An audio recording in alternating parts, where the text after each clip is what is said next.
pessoal, sejam bem-vindos. Nesse vídeo eu vou apresentar como fazer o modelo matemático de um sistema hidráulico com um reservatório. Esse sistema ele é modelado por uma equação diferencial de primeira ordem e conforme a gente coloca mais elementos armazenadores de energia no sistema, maior é a ordem da equação diferencial. Aqui, o modelo do sistema vai ser em relação a um reservatório. Então, a gente vai considerar um reservatório aqui que tem uma área da seção transversal, a área da base dele, no caso, seria cilíndrica, e vou deixar representada aqui uma válvula com qualquer tipo de acionamento, mas uma válvula que permite que o fluido escoe aqui para a atmosfera diretamente, tá? Quando a gente tem um sistema como esse, o que é mais interessante de se fazer é o controle do nível do reservatório. Então, uma vez que a gente tem um determinado nível de um fluido aqui, é interessante fazer o controle desse nível para que não se deixe faltar o abastecimento de fluido para essa saída. Então, numa indústria, por exemplo, esse fluido aqui pode ser escoado para diferentes máquinas para poder fazer algum processo produtivo. Então a gente faz o controle desse nível para não deixar esse nível atingir valores críticos e poder comprometer o processo produtivo aqui na saída. Então esse nível H, essa altura, que vai estar diretamente relacionado com o volume de fluido aqui dentro, que é a variável que normalmente se controla. E é como eu já disse em outros vídeos, né? Para fazer o controle de uma determinada variável, é interessante que a gente conheça bem o comportamento dinâmico dela para poder fazer o devido projeto do controlador. Se a gente considerar aqui também uma entrada, aqui eu vou deixar uma outra válvula, certo? Aí essa válvula aqui seria interessante que ela não fosse manual, que pudesse ser uma válvula com algum acionamento diferente, como uma válvula pneumática, por exemplo, para poder proporcionar uma vazão de entrada aqui, certo? Então, nós teríamos aqui uma vazão de entrada, que eu vou chamar de QI. Então, QI é a nossa vazão de entrada.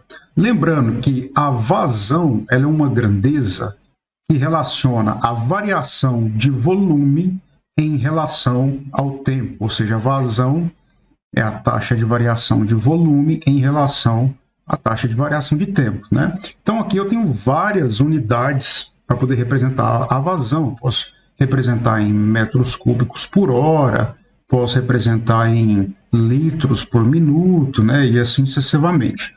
Sendo relação entre volume e tempo, né? A gente tem uma ideia aí de vazão. Igualmente teremos aqui uma vazão, vou chamar de QO, que é a vazão de saída do sistema. Vazão de saída.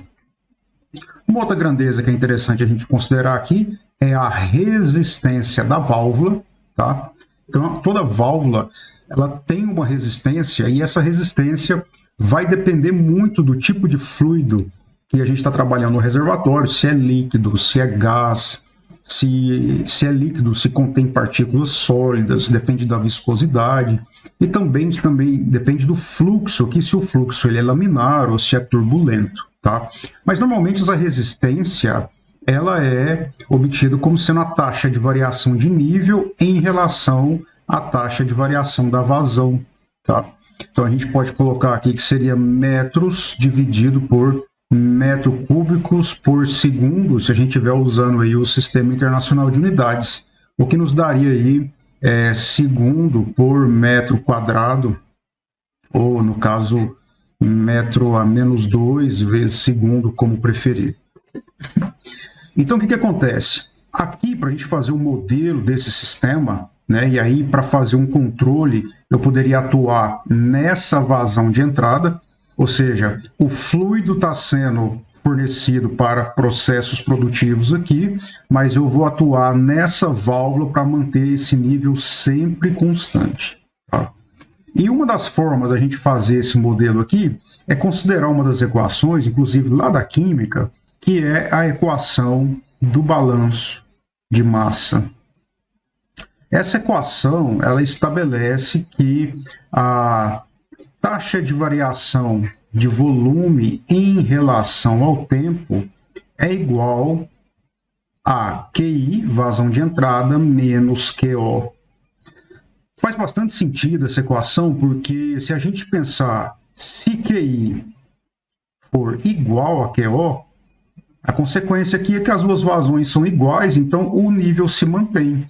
Significa que meu ΔV é igual a zero. Não é que o volume é zero, mas a variação de volume é zero. Então o meu nível permaneceria constante, né? Se QI for maior do que QO, a gente vai ter, então, um ΔV maior do que zero. Né? Se a variação do volume é positiva, o nível estaria subindo, né? Então a gente estaria aí enchendo o reservatório. E por fim, se QI for menor do que zero, a gente vai ter uma variação de volume menor do que zero, indicando aí um nível que está diminuindo. Considerando aqui mais uma vez que o nosso reservatório é um reservatório cilíndrico, a gente sabe que o volume vai ser a área da base vezes a altura, certo? Então, posso trabalhar aqui que nesse balanço de massa, a gente vai ter uma equação aqui, ΔV sobre ΔT, que vai ser igual vazão de entrada menos vazão de saída. E eu vou transformar essas variações aqui numa variação bem pequena, numa variação infinitesimal, de tal forma que eu terei elementos agora infinitesimais dV, dt, e isso aqui então já representa a derivada, a taxa de variação do volume em relação ao tempo, que é igual a QI menos QO, certo? Continuando aqui, posso representar esse volume derivada em relação ao tempo. O volume seria a área da base vezes a altura, que seria igual a vazão de entrada menos... Agora, essa vazão de saída, QO, eu posso analisar ela como sendo o nível do reservatório dividido pela resistência. Se a gente fizer uma comparação bem grosseira com a parte de circuitos elétricos em corrente contínua, essa vazão de saída seria a corrente, o nível do reservatório seria a tensão e a resistência da válvula seria uma resistência ômica lá do circuito. Então essa vazão ela depende do nível do reservatório e depende da resistência da válvula, certo? Eu já posso representar aqui como sendo H sobre R, ok?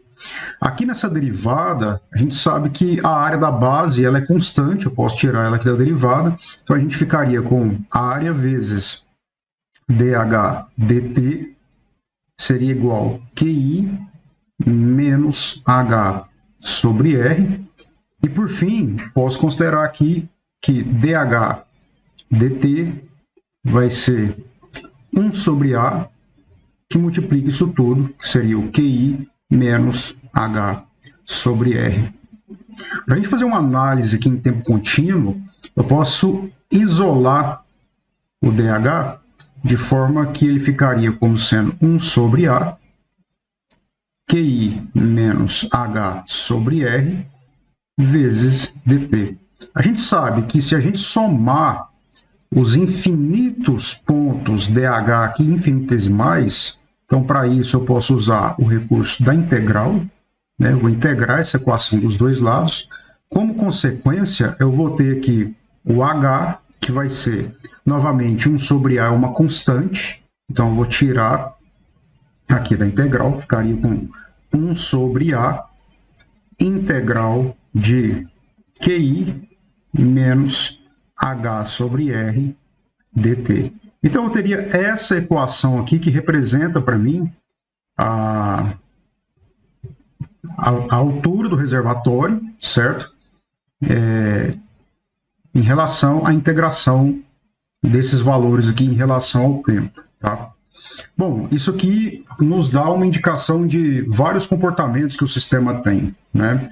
Se eu utilizo, por exemplo, uma vazão constante na entrada, considerando um reservatório vazio, H igual a zero, se a gente atua nessa válvula de entrada para ter uma vazão de entrada constante, qual seria o comportamento do nível do reservatório em relação ao tempo? Essa é uma dúvida que surge, né? Porque o reservatório está vazio e a vazão de entrada é constante, tá? A gente sabe que esse nível aumenta, mas ele aumenta com qual característica, certo? Então a gente pode ter vários comportamentos diferentes. E é para isso que a gente vai fazer a simulação agora, para poder tirar essa dúvida, e eu aproveito para mostrar como que a gente pode fazer a simulação dessa matemática aqui usando o software Scilab.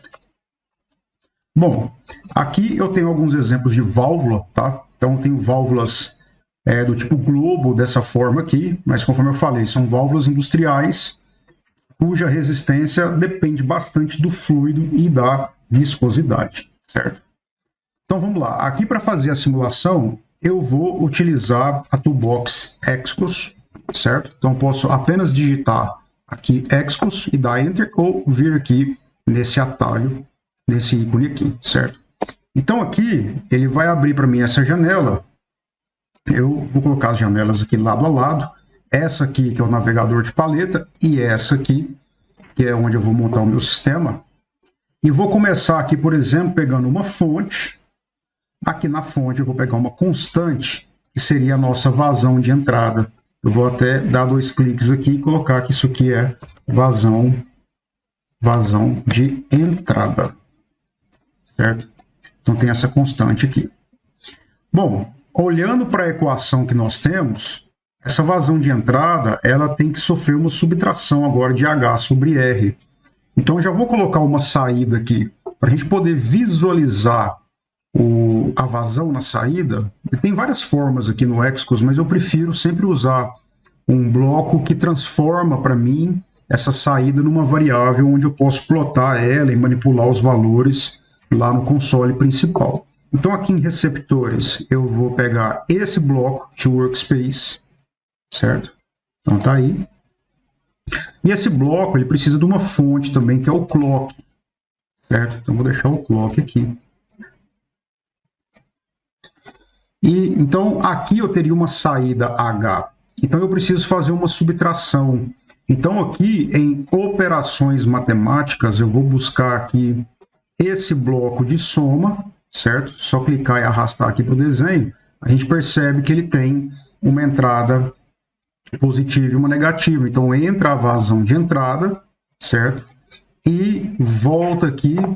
Eu vou ligar por enquanto aqui a saída para ele deixar eu criar um nó, né?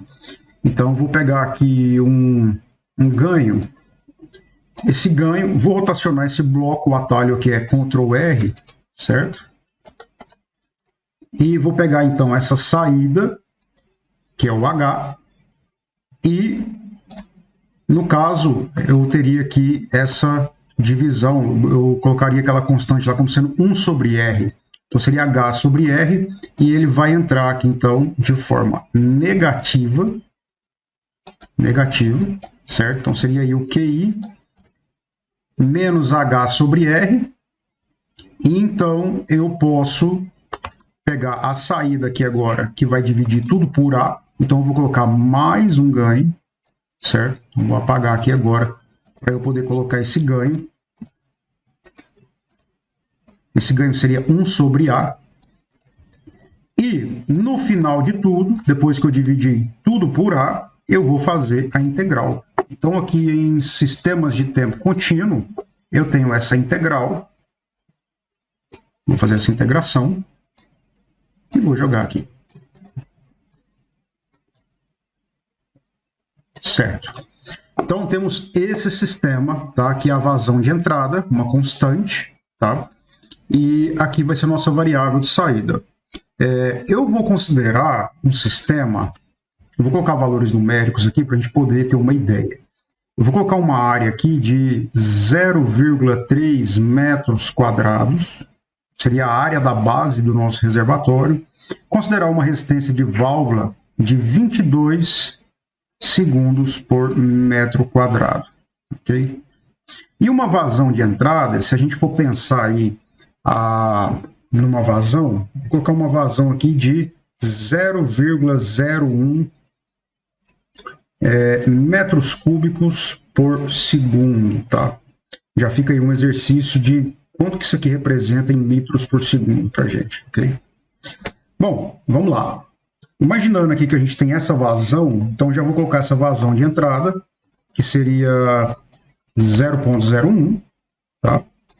Aqui seria 1 sobre A, então vou colocar o ganho é 1 sobre 0,3, que é a área. E aqui 1 sobre R, que seria 1 sobre 22, que seria a resistência da válvula. Aqui em simulação, eu vou configurar a simulação para ir até 200 segundos, por exemplo. Eu não sei como que vai ser o comportamento da saída, mas a gente vai deixar um tempo maior, porque o nível, assim como a temperatura, dependendo da ocasião, é uma variável muito inerte. Tá? Então, vou deixar 200 segundos. Aqui, minha variável, vou configurar o clock, então o tempo de inicialização é 0. Vou começar a analisar o meu sistema em t igual a 0 e vou usar um delta aqui de 1 milésimo de segundo, ou seja, eu vou fazer as iterações aqui para cada milésimo de segundo. Isso vai me dar uma variável, vou chamar ela de H, de 200 mil pontos, porque eu estou indo de 0 a 200 a cada 1 milésimo, isso vai me dar 200 mil pontos, tá? Então eu posso dar um play aqui, iniciar a simulação, certo? Como consequência, se eu voltar aqui na janela principal do Scilab, ele vai ter criado para mim aqui essa variável H, que na verdade é uma struct, né? Se eu digitar H e der Enter, eu vejo lá que eu tenho dois vetores de 200 mil pontos. O vetor time, do eixo horizontal, e o vetor valores do eixo vertical. Então, eu posso fazer um plot aqui do h.time, h.valores, e eu vou ter esse comportamento, certo? Então, a gente percebe aqui, vou até colocar uma grade no gráfico, para a gente perceber que ele gastou pouco tempo, né? Se eu considerar aí 10 litros por segundo, né? Aqui em 40 segundos ele já atingiu o limite, né, dele, que ele vai estabilizar nesse valor, que seria 0,22 metros de nível, ou seja, uma coluna d'água de 22 centímetros. Né? Bom, então eu posso reduzir o tempo de simulação, vamos reduzir aqui para 100 segundos, né? Acredito que vai ser suficiente para a gente fazer. Tá? Então, vou mudar aqui para 100. E nossa variável agora vai ter apenas 100 mil pontos. Tá? Só para ficar melhor de ver o gráfico. Então, simulando mais uma vez, voltando aqui, o gráfico está aí, certo?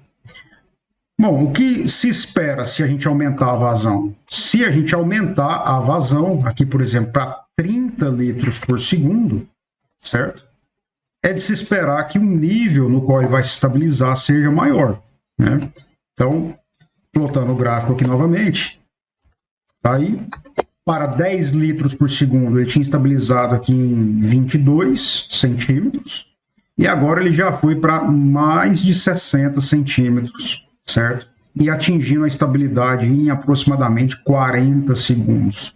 São essas informações, pessoal, que são super importantes na hora do projeto de um controlador. Justamente para a gente dimensionar o controlador, no caso aqui um controlador de nível, para poder atender o erro em regime permanente e a velocidade do regime transitório, bem como a rejeição a perturbações também, certo? Uma outra forma que tem de se fazer é, ao invés da gente ficar digitando valores toda hora aqui sobre vazão, resistência e tudo mais, é a gente escrever um script para o script chamar esse bloco aqui. Mas aqui eu não posso utilizar variáveis, né? Eu não posso colocar uma variável aqui, por exemplo, se eu colocar 1 sobre A e der OK, ele vai me dar uma mensagem de erro, né? Então eu não posso usar a variável A, certo? A não ser que eu venha aqui em simulação e defina um contexto. Então, aqui em definir contexto, eu vou colocar o A igual a 1, o QI igual a 1, e a resistência igual a 1, certo? Bom, todas as variáveis terão valor 1? Não, eu vou alterar essas variáveis da forma que eu achar mais conveniente para fazer a minha simulação, mas alterando os valores delas via script, ok? Então, uma vez que você definiu o contexto, aí sim eu posso vir aqui e colocar 1 sobre A, agora ele aceita, certo? Aqui eu posso colocar QI, sempre obedecendo a forma como você criou no contexto, se foi maiúsculo ou minúsculo. E aqui seria 1 sobre R, que é a resistência da válvula. Eu vou salvar esse arquivo, certo? Eu vou salvar ele aqui.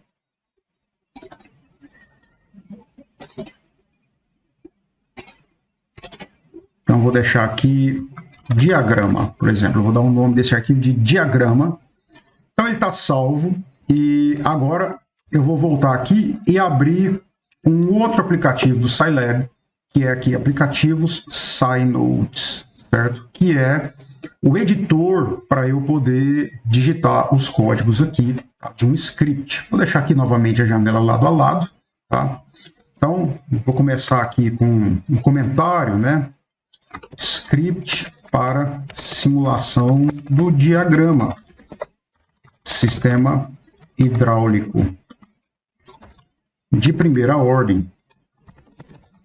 Lembrando, pessoal, que nem sempre esses sistemas industriais são de primeira ordem, porque justamente pelo fato de um fluido desse ter uma importância muito grande para o processo produtivo e a gente correr o risco, mesmo com o sistema de controle desse nível, atingir valores críticos, normalmente a gente usa tanques em cascata, onde um tanque, um reservatório, é pulmão do outro, certo? Então, se eu tivesse dois aqui, um segundo tanque aqui acoplado, eu teria uma equação diferencial de segunda ordem, tá? Então, voltando aqui no nosso sistema, vou começar aqui com o comando clear, para limpar as variáveis que eu já tiver, CLC, para limpar o console, e close, para poder fechar as janelas gráficas, ok? Bom, para eu poder chamar aquelas variáveis que eu criei no contexto, eu vou usar o comando load excos libs, certo? Vou chamar aqui o import excos diagram, e aqui eu preciso colocar, entre aspas duplas, o nome do meu diagrama, tá? Então, esse script aqui, ele precisa estar no mesmo diretório que o diagrama, certo? Então, no meu caso aqui, ele se chama diagrama.zcos, certo? Então, uma vez que eu já coloquei o nome dele, ele vai importar isso aí. Vou colocar aqui um type of SCS underline M. Para que isso? Porque agora o meu SCS underline M ponto propriedades vai levar em consideração SCS underline M propriedades vai levar em consideração um contexto, que é aquele contexto que nós definimos lá para as variáveis QI, R e A, certo? E agora eu posso colocar, por exemplo, contexto.QI, agora sim eu posso alterar por aqui, 0.01, ou seja, aqui seria 10 litros por segundo de vazão de entrada. E vou definir outros, por exemplo, contexto.A, a gente está usando a área da base como sendo 0.3 metros quadrados, e o contexto.R, que é a resistência da válvula, igual a 22, certo? Aí eu posso agora colocar aqui cycles, vou chamar aqui a simulação, simulate, aí vou colocar SCS underline M, vírgula, contexto, certo? Bom, eu vou clicar nessa opção aqui, salvar e executar. Como eu não salvei ainda, a primeira vez ele vai pedir para eu salvar, tá? Então, eu vou deixar nesse mesmo diretório. Então, eu vou chamar aqui de script test, por exemplo, né? Então, a gente pode ver que ele criou a variável h, né? Então, aqui eu já posso plotar h.time, h.valores. Vou até aumentar um pouquinho a espessura da linha do gráfico, certo? E colocar uma grade.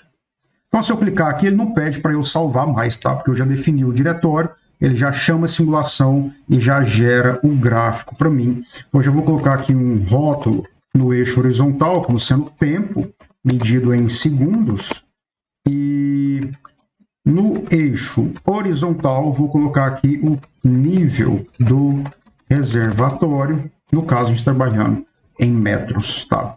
Então, ele já vai gerar o gráfico para mim e vai colocar esses títulos aqui, tá? Então, é interessante que eu possa observar agora o comportamento, né? Às vezes, você quer fazer o controle, por exemplo, de um reservatório como esse, mas deseja que o nível mínimo do reservatório seja de 50 centímetros. E para isso você não sabe qual vai ser a sua vazão, né? E às vezes vai ser uma vazão onde a sua válvula não vai suportar, né? Então, se a gente pegar válvulas industriais que suportam 40, 50 litros por minuto, às vezes você vai precisar de uma válvula que não te atende. Então, a gente precisa mudar a estratégia para poder alcançar aquilo lá, né? Isso porque a gente considerou um reservatório cujo formato dele é cilíndrico, ou seja, a área da base do fluido não varia, dependendo da figura geométrica do reservatório, isso também vai envolver uma outra variação, tá? Mas esse vídeo foi para mostrar que é possível a gente partir dessa equação matemática. Essa equação matemática, ela foi completamente representada nesse diagrama, com operação de subtração, a integral, a divisão, certo? E, além disso, eu consigo chamar aquela simulação por um script, onde agora eu posso alterar aqui a área da base, a resistência, conforme a necessidade. Se eu quiser aumentar aqui agora, por exemplo, para 50 litros por segundo, por exemplo, né? Se eu simular aqui, ó, vamos lá, já vai estabilizar em 1,1, né? Ou seja, 1,1 metros de reservatório lá eu teria com o fluido já preenchendo isso aqui. Se eu tivesse um reservatório de 1 metro, por exemplo, eu já saberia que iria transbordar em menos de 20 segundos se eu ligasse essa vazão de entrada, certo? Bom, então é isso. Espero que esse vídeo possa ter contribuído não só com o modelo matemático do reservatório, mas com o uso dessa ferramenta aqui do Scilab, tanto escrevendo o script quanto a parte do Excos. Obrigado, valeu e até o próximo vídeo.